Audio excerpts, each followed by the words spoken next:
16 માર્ચથી જ્યારે માનનીય ઇલેક્શન કમિશન તરફથી ચૂંટણીની જાહેરાત થઈ છે એના અનુસંધાને વિવિધ તૈયારીઓ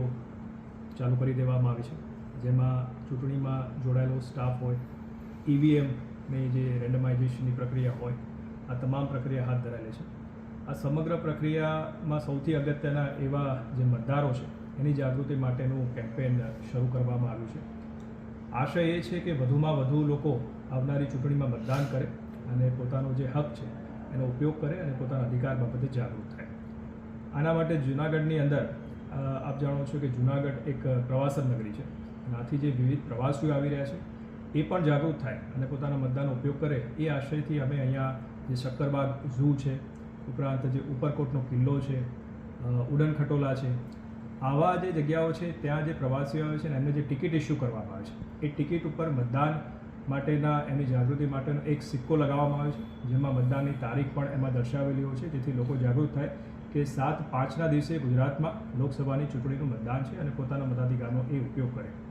ઉપરાંત જે પણ સરકારી કચેરીઓ છે એમાં ખાસ કરીને જે મહેસૂલ કચેરી છે એમાં 7/12 હોય, 8 અને જે ઉતારા હોય એમાં ઉપર પણ અમે આ સિક્કો લગાવી રહ્યા છે.